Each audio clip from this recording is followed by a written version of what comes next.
You're responsible parents, right? At home, you keep hazardous products out of the reach of the kids. Detergents, washing powder, cleaning products. But there is a chemical threat that you can't fight against. Pollutants that you can't see and that you can't smell, but to which our children are very exposed. Dangerous particles that are hidden in our food and in the water that we drink. Outside, our children inhale other chemical products. A staggering statistic. Every day, children can be exposed to around 130 chemical pollutants. À toi. In the great toxic game, Non, c'était. will children always be on the losing side? Their brains and their bodies are developing. They are the most vulnerable when it comes to chemical products. Cancers, birth abnormalities, hormonal problems, mental impairments, and even autism. These very different pathologies could often be caused by the same thing. Scientifique. Across the world, doctors and scientists are sounding the alarm. It's a chemical that has a lot of negative effects. It has potential to be very harmful to children. Our population here probably have much higher incidence, about 10 times of the national rates. Children should not be forced to give away some of their brain functions just because we enjoy some benefits from using pesticides. Pesticides, the #1 suspect. In the great toxic game, our children always land on this square. Pesticides. We have taken samples of and analyzed the hair of 20 or so of these children across the world. Frankly, we were stunned by the results. On average, these children had 40 different pesticides present in their hair. Vous, qui représentez justement les industriels des pesticides, est-ce que vous me maintenez ici qu'il n'y a aucun risque pour la santé de ces enfants? Je pense qu'il n'y a pas de risque pour la... On peut pas certifier, on ne peut jamais certifier qu'il n'y a pas de risque. The great toxic game has led us to 6 multinationals: Syngenta, Bayer, Monsanto, Dow, Basf, and Dupont. We call them the Big Six. They reign almost absolute over a colossal market that is worth 50 billion euros. We have tracked their compounds. Some of these dangerous compounds have intruded into our everyday environment. We will show you how children breathe in a pesticide from the air every day that is classified as a likely carcinogen. Its name is Folpet. It is one of the best sellers of the German giant Bayer. Bonjour, je m'appelle Élise Lucet, je suis française, je viens de France. Je suis actionnaire de Bayer. This is Nathan. Hey Nathan, nice to meet you. This is Martin. We have also discovered that some pesticides could play a significant role in triggering autism. And autism itself is exploding amongst children throughout the world. Our investigation has led us as far as Hawaii. This paradise on Earth has become an open-air laboratory. It's the preferred playground of the agrochemical multinationals. In these fields, the firms test out their future products. To put an end to the massive usage of pesticides, the inhabitants have voted. But the manufacturers have counterattacked in the courts. What do you think of the fact that a democratic process being, challenged by big companies like the one you represent, Dow, Genetics, or even Monsanto? What do you think of that? As I mentioned in court, and as I think the question is, do the voters have the right to regulate in this area? We believe that they do. So let's reveal to you how some chemical products from the multinationals put our children in danger. 1 year ago, our investigation began with a number. Number 97. According to the EFSA, the European Food and Safety Authority, 97% of food products contain residues of pesticides. It's impossible to avoid them. But in any case, why would we want to avoid them? According to the industry, they kill insects, they get rid of weeds, so they protect crops. They are a miracle solution.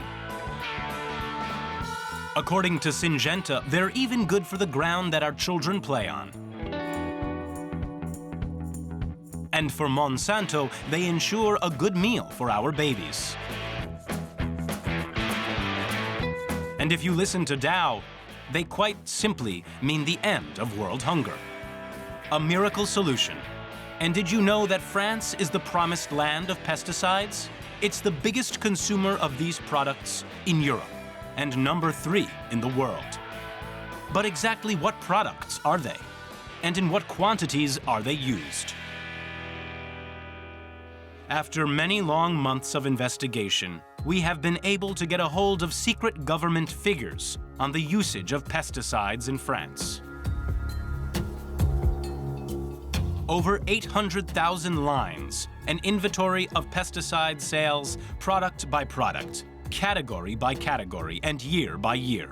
If we had to print it all, we would need more than 10 studios like this one. Our first finding, in France, on average, nearly 65,000 tons of pure pesticides are sold each year. In the top 10 of the best-selling products, names that smell sweetly of nature: glyphosate, mancozeb, Folpet. Further down are tetraconazole, phenoxycarb, and then some rather strange classifications: T, T+, CMR, pesticides that are classified as carcinogenic, toxic to reproduction, hormone disruptive, or neurotoxic.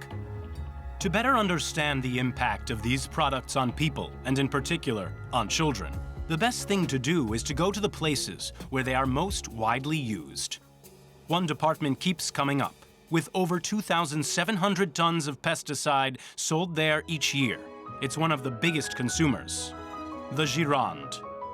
Ah, the Gironde. The region of good wine, Bordeaux wine, the symbol of French excellence. Vineyards stretch as far as the eye can see. Nature in its purest form. Well, kind of. That day, we have only just arrived amongst the Médoc vines. The odor of chemical products irritates the throat. These big machines are responsible. Pesticide sprayers. They go over the field up to 18 times per plot and per season. We want to know what's being sprayed today. Bonjour, monsieur. C'est quoi, c'est du soufre aujourd'hui, c'est quoi? Ouais. C'est pas que je veux pas répondre à vos questions, parce que c'est un sujet qui est très sensible. Sensible parce que quoi? Parce que c'est un sujet sensible. We try our luck at one of the neighboring plots. Bonjour, monsieur. Qu'est-ce que vous... aujourd'hui, c'est quoi? C'est fongicide? Oui. Fongicide? C'est quoi, vous savez un peu comme molécule? Vous connaissez pas trop? C'est des produits chimiques, tout est dangereux pour moi. Même des soufres, c'est du soufre, mais c'est dangereux, il ne faut pas le toucher, il ne faut pas le sentir. Vous avez des enfants, par exemple? Oui. Et qu'est-ce que vous leur dites quand il y a des épandages? Vous leur dites faites attention? Non, moi, j'ai des enfants qui sont interdits de travailler dans ce domaine. Ah ouais? Voilà. And then, as we get in the car again, it feels more like we're in a nuclear zone than the Parker Guide of French wines. Full body protective clothing, sealed gloves, and breathing masks. To clean a crop sprayer, the farm workers take great precautions. It has to be said that the danger seems very real.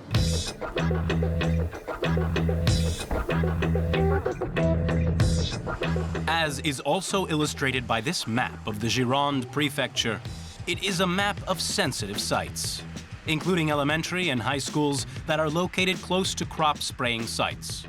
132 establishments are affected. Like this school. A few meters away from the yard are vines, as far as the eye can see. The building, with 100 or so children inside, is surrounded. To measure the exposure of the children from these schools, we suggest a little experiment to their parents. We will need some gloves and a pair of scissors. At the exits of those establishments located close to the vineyards, we take a lock of hair from the children. In total, we take hair samples of 20 children from 4 elementary schools, which are classed as sensitive due to the crop spraying that is carried out. Then we send the samples to a public laboratory in Luxembourg. to the European specialists in the analysis of pollutants found in hair. L'avantage de l'analyse de cheveux, c'est qu'on couvre une période de temps beaucoup plus étendue que par une analyse d'urine ou de sang. Le cheveu n'est pas utilisé comme un capteur sur lequel ce qui tombe du ciel serait déposé et restera attaché. C'est bien le signe d'un passage de ces pesticides dans l'organisme des individus. We get the results back. On average, these children have 44 pesticides in their hair, of which 24 are categorized in these red columns.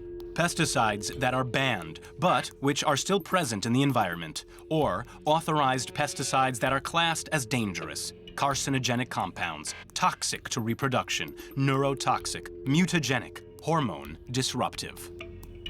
C'est un cocktail, ouais, ça c'est sûr. Est-ce qu'il y a plus de risques pour ces enfants-là?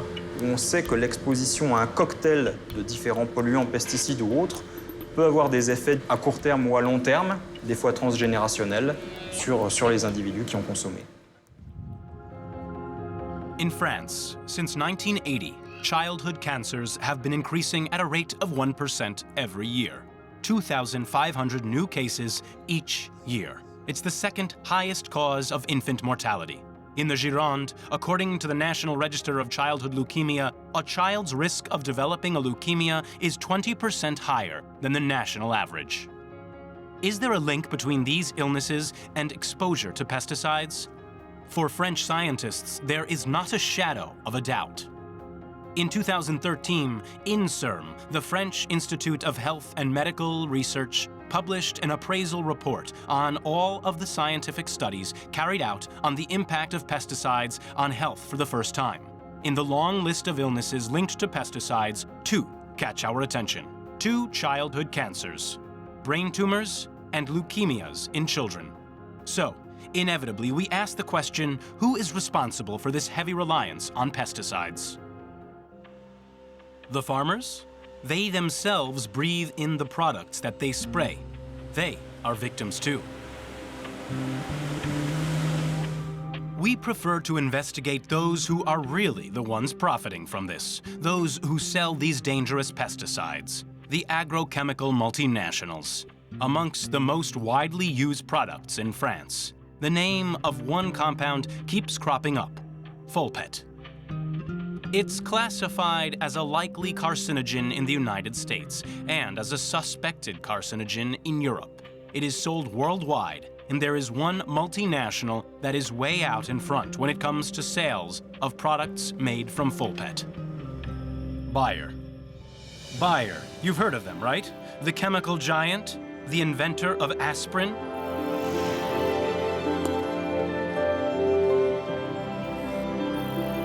Over time, the company has diversified its activities. It produces medical equipment, plastic goods. It takes care of animals and, above all, it develops pesticides. Folpet is one of Bayer's best sellers. The stakes are pretty high. If you imagine, in terms of weight, the amount of Folpet sold each year in France is the equivalent of nearly 5 billion aspirin tablets. But if we take a closer look, Folpet can be found virtually everywhere in France, even in the air that we breathe. In 2015, the bodies responsible for measuring pesticides in the air found Folpet in over 15 of France's 22 regions. There is no danger of Bayer getting a slap on the wrist either, as there are no regulations that exist regarding the concentration of pesticides in the air. However, we still have a fair few questions to ask the German company, but we find it hard to get in touch with them. No one at Bayer seems to be available to answer our questions, so we need to play smart. And we've decided to go to the annual shareholders meeting that takes place in Cologne, Germany. It's forbidden to ask questions if you're not a shareholder. So we've bought some shares and we got dressed up for the occasion. Now we just have to get the cameras through. Mission complete. Despite the metal detectors and security men, we managed to get inside the building. The meeting begins. We split up so as not to raise suspicion. Maren Deckers, the MD of Bayer, opens the general meeting. 2014 war auch operativ ein sehr erfolgreiches Jahr. Der gesamte Konzern erzielte mit 42,2 Milliarden Euro eine neue... With 11% growth and a turnover of 9.5 billion euros, the pesticides and seed sector of Bayer is this year's big winner by far. Als die Erde vor 4 Milliarden Jahren endlich unter eine Temperatur durch maßgeschneidertes Saatgut mit ertragreichen und robusten Sorten sowie unserem Pflanzenschutzportfolio tragen wir einen wichtigen Teil zur Ernährung der steigenden Weltbevölkerung bei. Die Wissenschaft des Lebens verstehen, den Menschen zu dienen. Das ist Bayer. Well, that all sounds great. We are still not allowed to film the meeting, so we've had to get out our trusty old camcorders. The questions follow, one after another, and we patiently await our turn.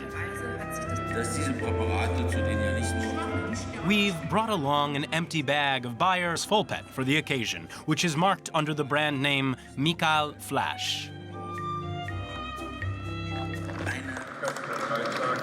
6 hours after the meeting began, the room has emptied, somewhat, and it's finally our turn to ask our question about Folpet, the flagship pesticide sold by Bayer. Hi, my name is Elise Lucet. I'm coming from France, and I'm a shareholder of Bayer. I'd like to know if I can ask a question in French or in English, please. I'm sorry that I interrupt you, but I just told the audience that we have to talk here on the German shareholders meeting in German here, and you have to ask your question in German, or please make use of a translator.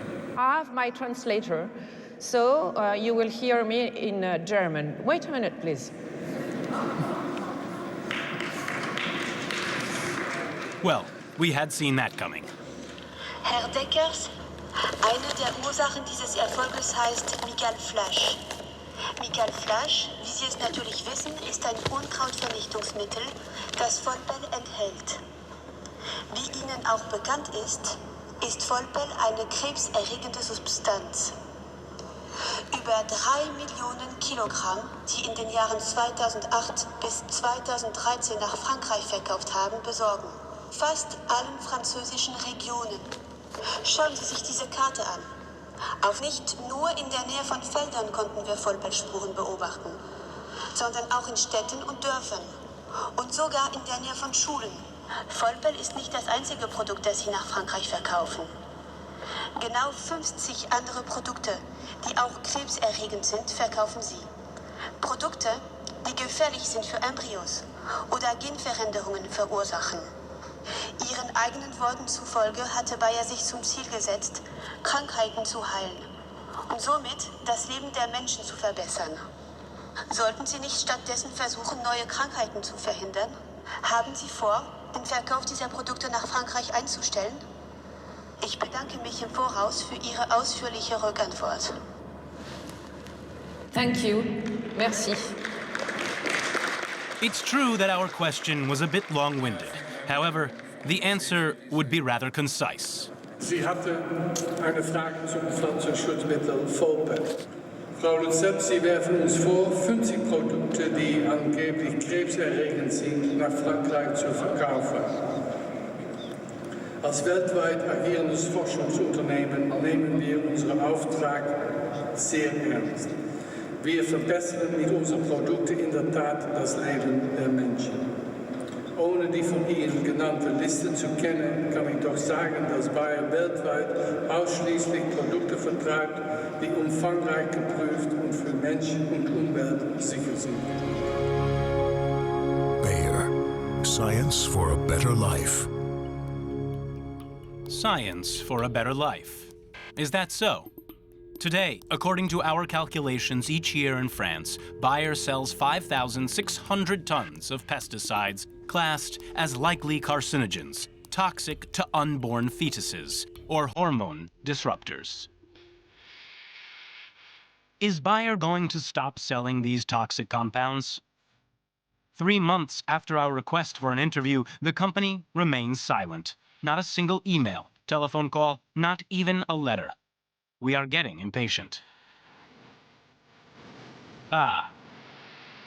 But wait, the brand is holding a conference at a luxury hotel in Paris.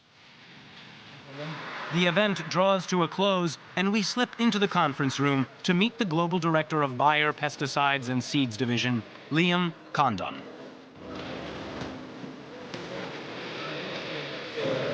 Mr. Condon? Hi. Hey. How are you? I'm Martin Boudot. I'm a French reporter working for the French National TV. Yeah. We're trying to get in touch with you and Bayer about this list. It's the 50 product list sold by Bayer in France, which are known to be carcinogenic or neurotoxic or even toxic for the fetus. And so I just wanted to have your point of view about this product because they're really dangerous, especially for children. So I wanted to know what you thought about that. 50 products, 33 millions. Every product depends on how it's used. I mean, alcohol can be very dangerous depending on the dose. This kind of thing, yes. On peut se déplacer à l'extérieur. Je pense que c'est pas le bon endroit pour discuter ici. Est-ce qu'on peut continuer la discussion à l'extérieur? J'ai fini dans 2 secondes. Oui, mais ça vous dérange pas. Là, vous allez comprendre qu'il y a... Non, mais il va juste me répondre. Il était sur le point de me répondre. You're a responsible company. Bayer could say, for instance, well, let's try to avoid selling products that we know are carcinogenic, mutagenic, neurotoxic, or toxic for the fetus. You could say that. You could stand for it. Why not? Well, what is the point if there's no real risk? We got to look at what's the problem that we are trying to solve. And if you're using a dose that doesn't have a carcinogenic risk, then there shouldn't be an issue. Okay, so if these products, for instance, are being withdrawn from the markets until the last of the year, what will you say? What will you say about these products? Would you say that they were finally dangerous? Well, you know what I mean? I don't know what the reason would be for them to be withdrawn. Merci, Monsieur Condon. Thank you. Merci. Why would these products be withdrawn, Mr. Condon? Maybe due to their toxicity. In France, since 1987, 680 of Bayer's pesticides have been banned from the market, notably because of their hazardousness. In the rankings of withdrawn products, Bayer is by far the winner, way ahead of its competitors. They really are the champions. And now listen closely. What we discovered a few months after our investigation began alarmed us. Some pesticides could play a significant role in triggering autism, and autism itself is exploding amongst children across the world. 2 worrying pieces of information in quick succession. It's a lot to take on board. So let's look at things step by step. Is it true that the number of autistic children is increasing? One man might have the answer to our question. Florent Chapelle. He is the voice of Collectif Autisme, which brings together over 400,000 families. Voilà. Les repas, on les met où? Là? Bah non, à midi. But first and foremost, he is the father of Galad, who was diagnosed as severely autistic at just 3 years old. Florent Chapelle fights for his son to be able to have the normal life of a 10-year-old boy. This morning, they are preparing this week's timetable together.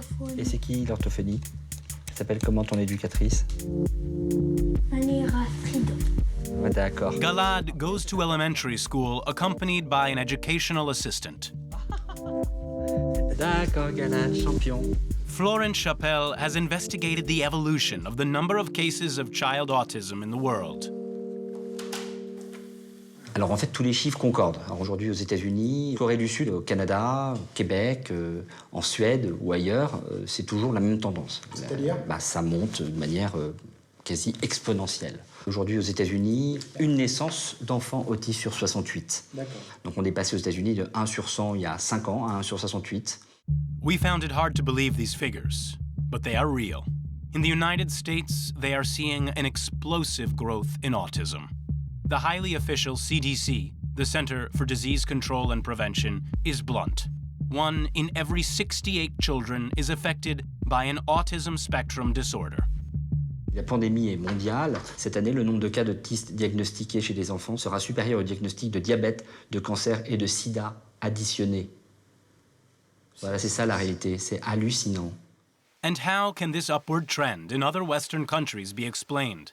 By better methods of diagnosis? Of course, but not that alone. That very day in Brussels, we would uncover another explanation. The increase in autism amongst children could also be linked to our chemical environment, and one insecticide in particular, The Endocrine Society, an organization that unites 17,000 scientists from across the world, is presenting the findings of its latest study. It is a unique event that is broadcast to the United States and Europe. The researchers are today warning about the effect of chemical pollutants on children's brains, and of autism in particular. So we produced a study that demonstrates that two chemicals produce autistic-like behaviors in an animal model of autism. These are extremely important implications. We have all of the mothers behind us when we say we must protect the next generation's brains. Chemical products are responsible for autism? Before he leaves to return to Harvard, we corner this research scientist to find out more. Right now, we have a total of 12 chemicals on the list where we are convinced that those chemicals actually harm children in regard to their brain development. We have also added some pesticides like chlorpyrifos. What? Chlorpyrifos. Chlorpyrifos is an insecticide that is widely used, particularly in the United States. To understand the effects of this chemical product on autism, we must head to California. In this state, by law, farmers have to declare what pesticides they spray per square kilometer, which gives this map that the public have access to. The red areas are those where pesticide usage is the most highly concentrated. So why don't we pay a visit to these places where the chlorpyrifos is used the most? Like here, in Tulare County.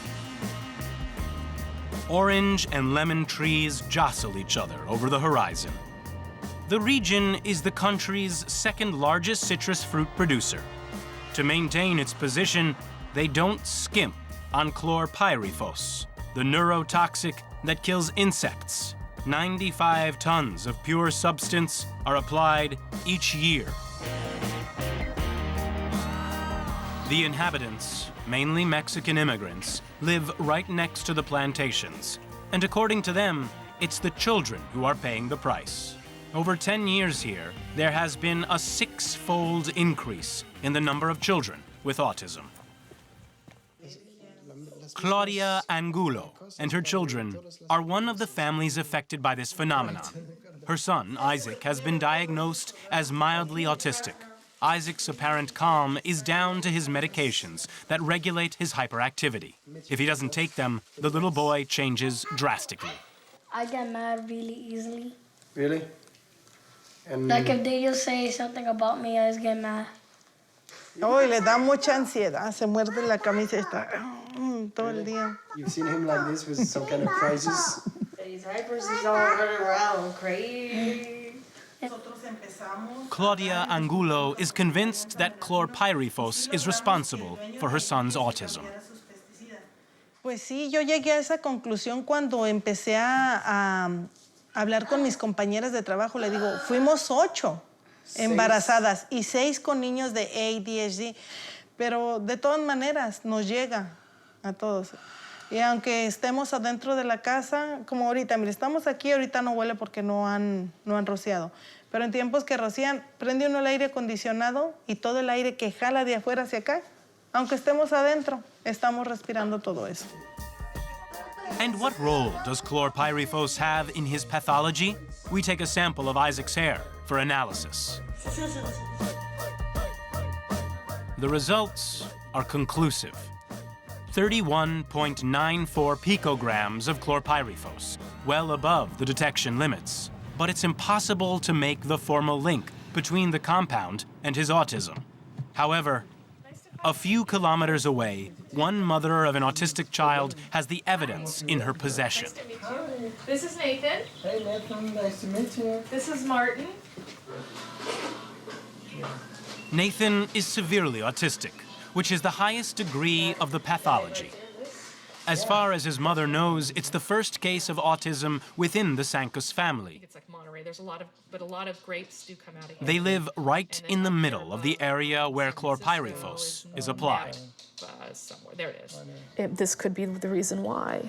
My child was in utero and was probably you know, I probably ingested or like inhaled some of this stuff, and what, you know, it's not personal use. It's not his choice, you know, certainly not my choice either. So I don't think he will ever be able to live independently.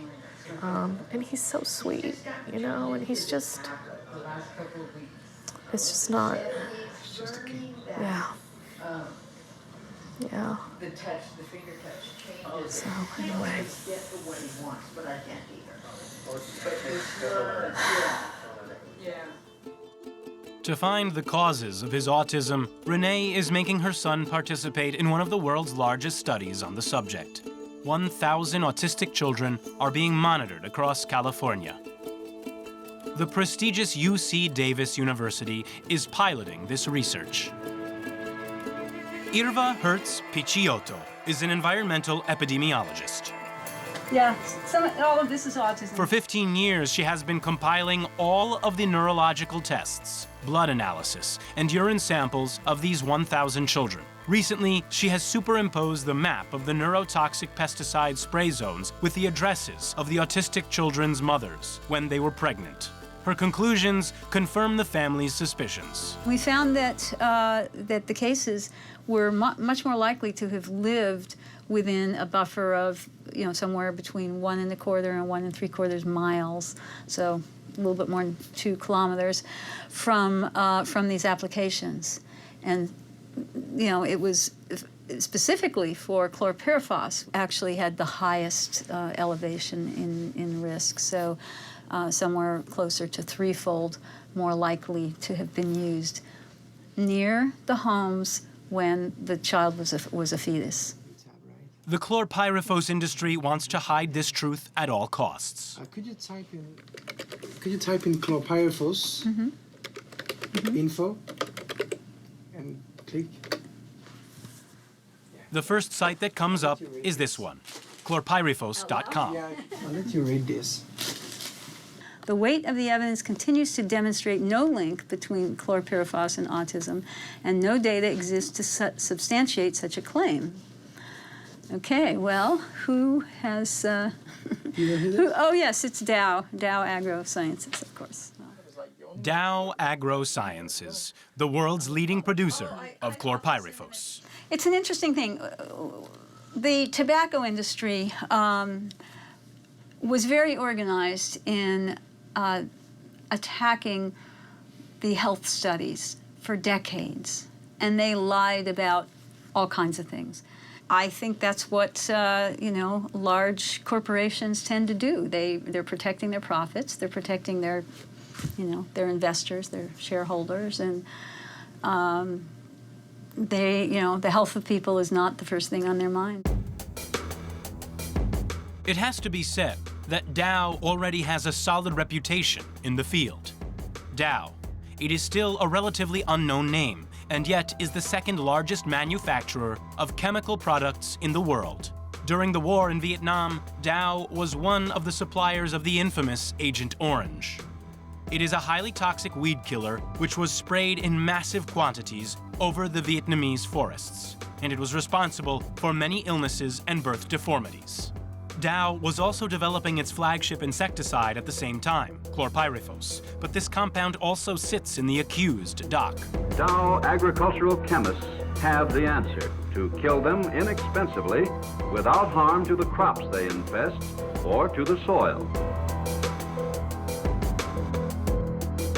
In 1995, the U.S. Environmental Protection Agency published an investigation into hundreds of cases of accidental chlorpyrifos poisoning. The pesticide was eventually banned from domestic use in the United States. In Europe, too, chlorpyrifos is banned from sale to the public, but it is still widely used in agriculture. We've been trying to contact Dow for 6 months. No answer. We even went to try to find them at their testing facility in California. No one wanted to open the door to us. So we tried our luck at their American factory, which produces the pesticides. Once again, we fell flat on our faces. No one from Dow wanted to answer our questions on the toxic effects of chlorpyrifos, such as autism. Several months later, Dow finally sent us this email.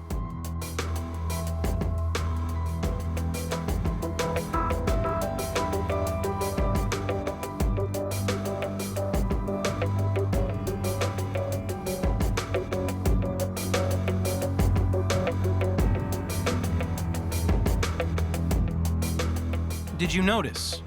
In its email, Dow never provided the findings of these 4,000 studies.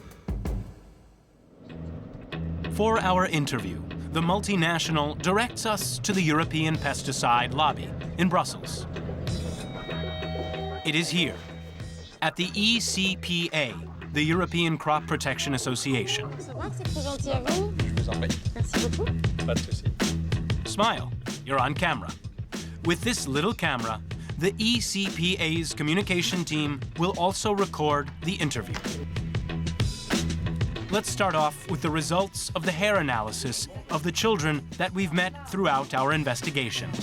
Parmi les pesticides auxquels ils sont soumis, il y a le chlorpyrifos. Vous le connaissez, vous, très bien, j'imagine. C'est une des molécules insecticides les plus utilisées dans le monde. Exactement. Ouais. C'est un des best-sellers de Dow Chemical, qui est un des géants du secteur. On le retrouve, le chlorpyrifos, dans les mèches de cheveux de tous les enfants. Alors, je dis à ces parents qu'il est toujours préoccupant de retrouver des traces de produits donc dans les cheveux ou dans le corps de ses enfants ou même de soi-même. Mais je dis aussi à ces enfants que ces produits pesticides, tous les produits, en particulier le chlorpyrifos, sont des produits qui sont régulièrement revus, réévalués par les autorités chargées de l'évaluation. Est-ce que vous me maintenez ici qu'il n'y a aucun risque pour la santé de ces enfants? Au niveau que vous m'avez montré, des picogrammes, je pense qu'il n'y a pas de risque pour la... Je peux pas certifier, on ne peut jamais certifier qu'il n'y a pas de risque. On est dans un domaine scientifique. Alors là, vous n'avez pas rassuré les parents. Mais attendez, la science évolue, les connaissances évoluent. C'est vrai que ce sujet des pesticides, c'est un sujet qui inquiète. Qu'est-ce que vous faites de ces 27 études qui ont cherché à savoir s'il y avait un lien entre exposition au chlorpyrifos, sa famille de pesticides, et le développement neurologique des enfants? Tenez, voilà, cette littérature-là, vous l'avez. Et ce qui est très intéressant, c'est que sur ces 27 études, il y en a 26 qui ont montré que ces produits avaient un impact négatif sur le développement cérébral des enfants. Vous savez quel impact négatif le chlorpyrifos peut avoir sur le développement cérébral des enfants? Vous savez, Quel impact négatif le chlorpyrifos peut avoir sur le développement cérébral des enfants? Précisément, non, mais vous allez me l'expliquer. Alors, il y a résultats au test cognitif moins élevé, déficit de l'attention, test de QI plus faible. Si ça, c'est pas inquiétant, pour le coup, vous nous dites, bah non, a priori, ces enfants ne courent aucun risque. Voilà ce que disent ces 26 études sur 27. Alors, est-ce que ces enfants sont normaux? Est-ce qu'ils ont un QI normal? Parce que vous pensez qu'ils ont pris des surdoués? C'est la question que je pose. Vous pensez qu'ils ont pris des surdoués, puis qu'à côté, ils ont pris des enfants qui avaient subi une exposition au chlorpyrifos? Il faut avoir connaissance du détail de ces études. Monsieur Bocquet, c'est pas sérieux. Non, mais je suis très sérieux. Non, mais vous imaginez bien que les chercheurs, ils ont pas pris une cohorte de surdoués, puis à côté, ils ont mis des enfants qui étaient exposés au chlorpyrifos en disant « Ah, ben, ils ont des tests de QI moins élevés. » Je n'ai pas dit qu'ils ont été surdoués, mais il faut avoir l'ensemble des données pour conclure ce que vous concluez ici. Et alors, il y a autre chose qui nous a vraiment beaucoup surpris et même inquiété, c'est que plusieurs d'entre elles, de ces recherches, montrent que le chlorpyrifos serait responsable de l'autisme de certains enfants. Est-ce que vous étiez au courant de ça? L'autisme, non. Les scientifiques de l'université de UC Davis se sont rendus compte que lorsque les mamans avaient été enceintes dans une zone d'épandage du chlorpyrifos, le risque d'avoir un enfant autiste était multiplié par 3. Oui. Alors c'est évidemment préoccupant. Effarant, oui, en fonction du degré de signification. Parce que est-ce que c'est significatif? Significatif, je ne sais pas ce qu'il vous faut. Multiplier par 3, c'est significatif, non? Ça dépend. Ça dépend de la taille de l'échantillon, etc. Il faut, 1000 enfants, regarder dans l'étude. Une cohorte de 1000 enfants autistes. Oui, mais qui étaient autistes au départ. Donc j'imagine qu'il y a d'autres raisons que le chlorpyrifos. So you're beginning to understand how this lobby works. While independent scientists find that pesticides have negative effects on health, the manufacturers throw doubt on any studies that might challenge them. And never mind that hundreds of scientific researchers across the world have arrived at the same conclusions. In any case, the French and American governments are due to decide this year whether they should ban chlorpyrifos. But in this fight against pesticides, politicians and citizens don't always have the last word. Our investigation takes us to Hawaii, the paradise on Earth. The island of surfing, fajinis, and flower neck garlands. In reality, the power of the chemical industry here has completely won out over democracy, at the children's peril. To understand all this, we need to take to the skies. We fly over Kauai, the oldest island of the Hawaii archipelago. The island has one distinctive feature: The world's biggest agrochemical companies have all taken up residence here because the climate is ideal, up to 4 harvests per year. Dow, Dupont, Syngenta, Basf, they are all here, a few hundred meters away from each other. Monsanto is just opposite, on the neighboring island. In these fields, the firms test their future products. They are developing tomorrow's seeds. It's the largest open-air laboratory for GMOs in the world. 6,000 hectares of testing. And to ensure that nothing impedes these trials, these companies use huge quantities of pesticides. The sprayers are everywhere. I was wondering what kind of pesticide is being used today. You know what? You're in private property right now. You're not supposed to be in here. Yeah, go over there. All right, thanks. It was worth a try. The workers here have their lips tightly sealed, but documents talk. Like this one we have got our hands on, an internal document from Dupont, one of the giants of chemical products. In it, we find the number of chemical applications carried out by the multinational. In total, over 2,500 per year, which makes 7 per day on average, much higher than the rest of the country. And that's just Dupont alone. The inhabitants, in particular the children, suffer the consequences of this massive usage of pesticides.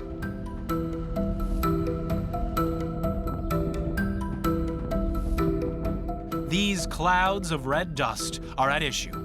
They are full of pesticides and swirl about according to the wind, traveling from fields all the way to homes. Doctors on the island have rung the alarm bells. 50 of them have signed an appeal on the worrying number of birth deformities. Like Dr. Chatkupt, an obstetrician. It's really nice of you for having us here. How long have you been working here? 11 years, since 2004.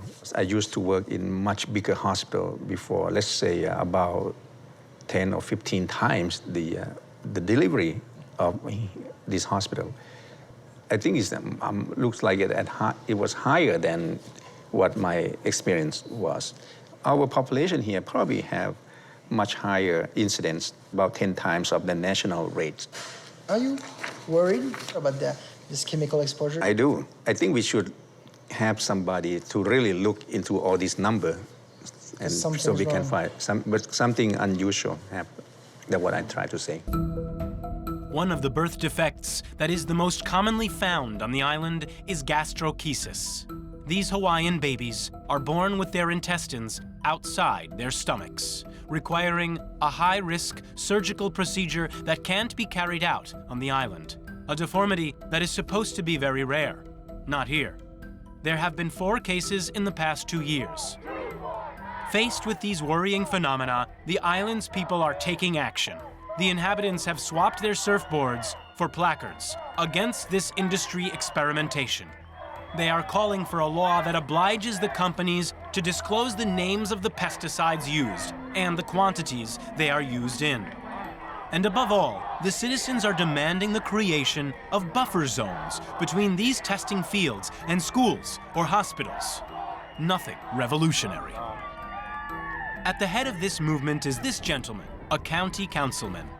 It is he who put the draft bill before the island's council.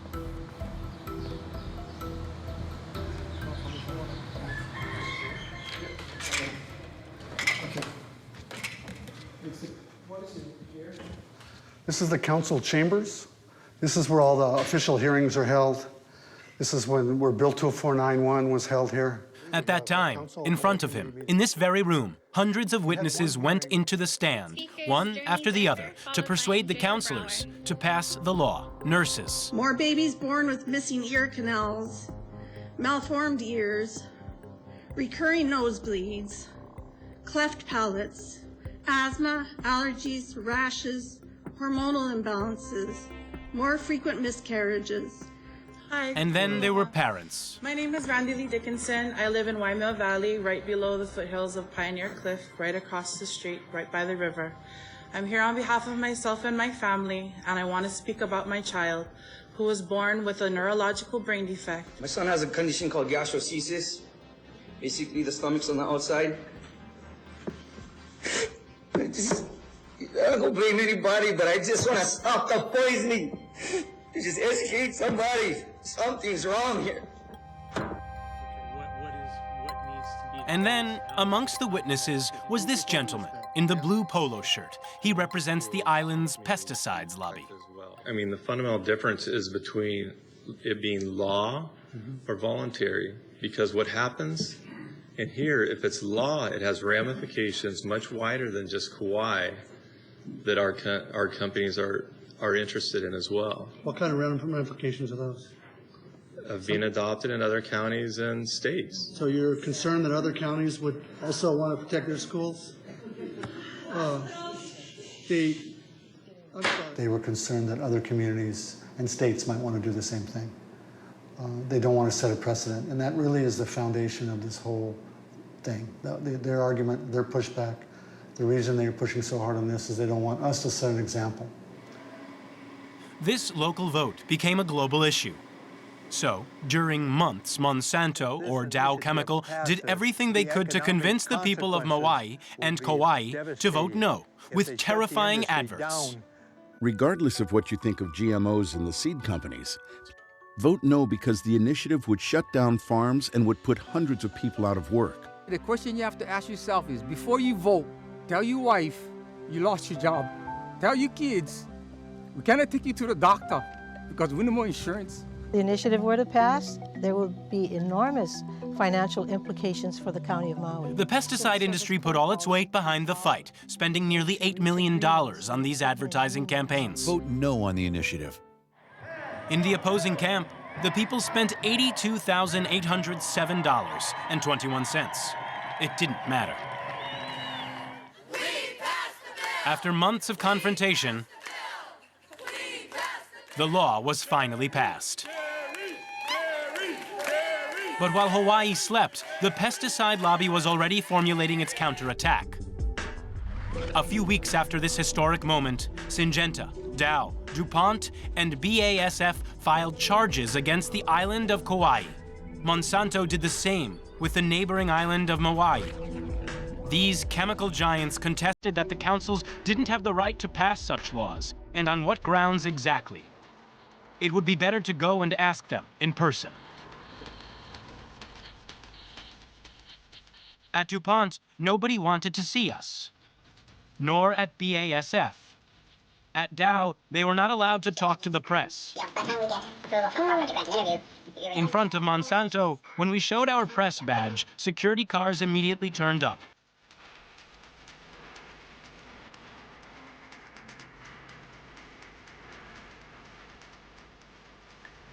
It was only Syngenta that would give us a few minutes of its time, off camera. One of the site's managers received us, but he did not want to be filmed. We spoke to him in front of a lovely picture of a Syngenta flower. One of the questions we have. Hawaii's heat was starting to make us hallucinate. Listen to what he had to say. It's worth its weight in sunflowers. So why you guys decided to sue? The concern is that if you have to state everything about exactly where you're doing exactly what, then it would make it more likely that people would go into the field and burn it down. The bill was also about disclosure, the type of pesticide, the quantity of pesticide. How was that a problem? So part of it is really the administrative burden of having to do that. Administration burden. So for us as a large company, again, we can actually do that. But for all of the smaller farmers, if they have to do that and record everything the way that we do, it might actually, we have staff. Oh, you kind of stand up for these farmers. Yeah. In reality, only agricultural companies that use significant quantities of pesticides are affected by this law, not the small farmers. The appeal ruling on the neighboring island of Maui was due to be given the next day. Before going, we decided to adopt some local customs. We picked some flowers right next to the test fields, right where these agrochemical multinationals spray thousands of tons of pesticides.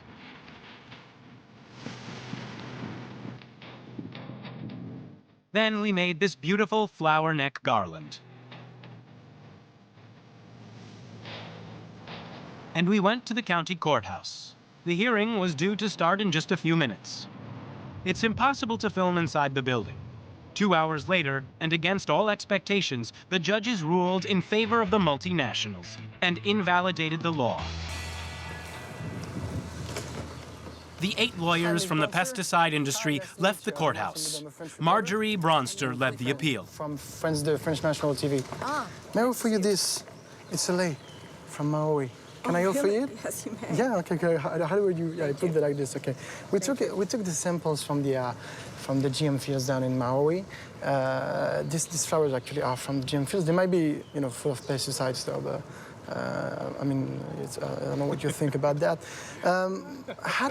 What do you think of the fact that a democratic process being, challenged by big companies like the one you represent, Dow, Green Genetics, or even Monsanto? What do you think of that? I represent a lot of parties in this case. Not all of them are large companies, but I will tell you that the question that the court had to address is who has the authority to regulate.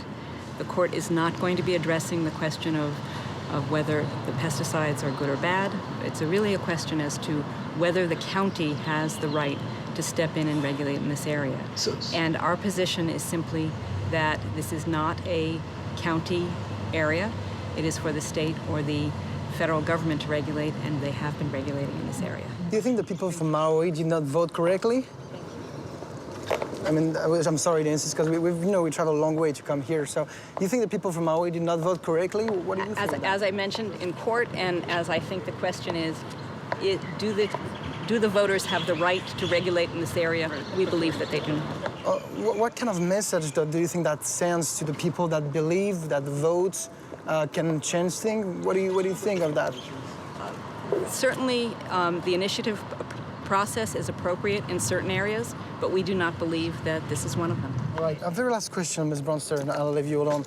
Do you personally believe that the pesticides used on Maui and Kauai in large amounts, some of them are neurotoxic, some of them are carcinogenic, some of them are toxic for the fetus? Do you think this is good for the community? Do you think for the children it's good as well? As I mentioned, that's not what this case is about, and I'm not going to get into that. As a human being, what do you think about that? Meanwhile, in front of the courthouse, the island's inhabitants who had supported the law were still reeling. In Kauai, the last 3 days? It's like saying, we don't count. What it's saying is that corporations, have more importance in their world than we, the people, and the children.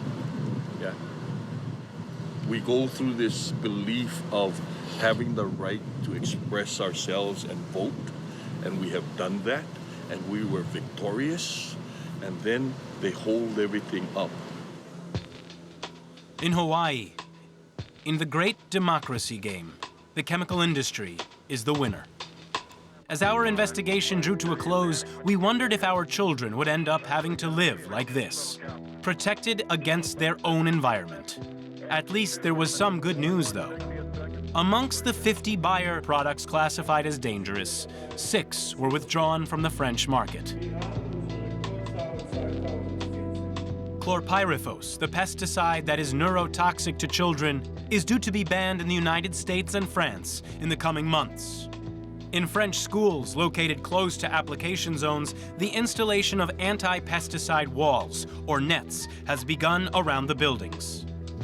It's scant protection, but maybe it is the start of a general awareness. Since this documentary has begun, the pesticide industry has turned over 4,950,000 euros in sales.